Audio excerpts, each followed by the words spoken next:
ठाणे महापालिकेच्या शहर विकास विभाग गावदेवी मंडईमधील आगीची दुर्घटना आणि कळवा रुग्णालयातील सुरक्षेच्या मुद्द्यांच्या पार्श्वभूमीवर पालिकेच्या महत्त्वाच्या सार्वजनिक इमारतींचं तातडीनं स्ट्रक्चरल ऑडिट करण्यात यावं अशी मागणी ठाणे काँग्रेसचे माजी अध्यक्ष विक्रांत चव्हाण यांनी पत्रकार परिषदेत केली। यावेळेला ब्लॉक अध्यक्ष प्रवक्ते इंदुराव बळवे, निशिकांत गोळे, बाबू यादव, दरम्यान सिंग, उमेश कांबळे, स्वप्नील गोळे इत्यादी उपस्थित होते। चव्हाण पुढे म्हणाले की शहर विकास विभागातील बंदिस्त टेरेस आणि अपुऱ्या वायुविजन व्यवस्थेमुळे आग लागल्यास दूर बाहेर जाण्याचा मार्ग राहत नाही।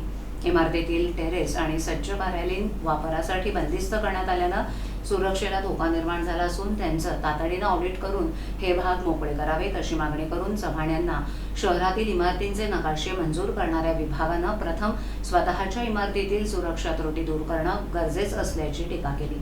गावदेवी मार्केटमधील आगीबाबत बोलताना चव्हाण यांनी अनधिकृत गाळे, सुरक्षेचा अभाव आणि प्रशासनाच्या दुर्लक्षामुळे दुर्घटना गंभीर बनल्याचा आरोप केला।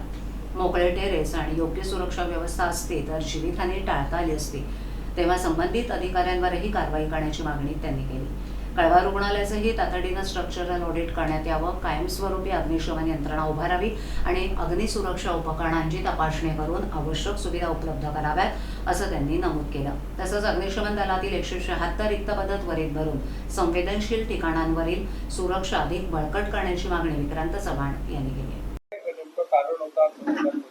काल परवा शहर विकास विभागात आग लागलेली होती।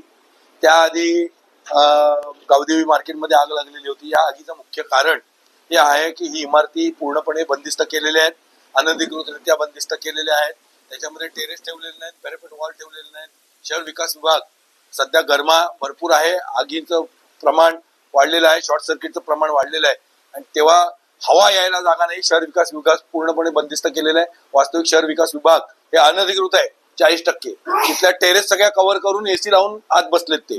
त्यामुळे आमची प्रमुख मागणी आहे या सगळ्या गोष्टीची चौकशी व्हावी, स्ट्रक्चरल ऑडिट पूर्ण बिल्डिंगचं व्हावं, पदाधिकाऱ्यांचे कॅबिन्स असतील, इतर विभाग असतील, त्या बिल्डिंग मधले जिथे जिथे टेरेस आणि पॅरापेट वॉल्स आहेत त्या सगळ्या मोकळ्या करा, इमारत खुली करा। कारण जर उद्या पदाधिकारी किंवा पदाधिकाऱ्यांकडे येणारे कार्यकर्ते, तुम्ही पत्रकार, इतर कामासाठी येणारे नागरिक उद्या मोठ्या प्रमाणात जर आग लागली तर जीवितहानी होण्याची शक्यता नाकारता येत नाही। आणि शहर विकास विभाग जे इतरांचे नकाशे मंजूर करतं, पहिला ते मोकळं करा शहर विकास विभाग आणि तिथल्या आगीची चौकशी करा। त्याचप्रमाणे गावदेवी मार्केटमध्ये आज तिथे ती गावदेवी मार्केट ही भाजी मंडई असताना कपड्याची दुकानं होती, तिथे 2 लोकांचा जीव गेला। तिथले टेरेस का मोकळे ठेवलेले नव्हते, तिथल्या गच्च्या का मोकळे ठेवले नव्हते, तिथल्या पॅरापेट वॉल का मोकळे ठेवल्या नव्हत्या, का बंदिस्त केलेल्या आहेत याची चौकशी झाली पाहिजे। तिथे 15 ते 20 लोक झोपायचे, तिथे अनधिकृत गाळे पण बांधून दिलेले आहेत मागच्या सहाय्यक आयुक्ताने आणि तिथल्या स्थानिक नगरसेवकाने। ते ताब्यात आहेत। आजूबाजूचे रस्ते 9 मीटरचे असताना ते 4 मीटर वाढलेत, आजूबाजूला दुकानं टाकून दिली आहेत आणि त्यामुळे उद्या जर मोठ्या प्रमाणात आग लागली आणि भाजी मंडई असताना कपडेवाल्यांना दुकानं दिली, कपडे होते म्हणून आग पसरली।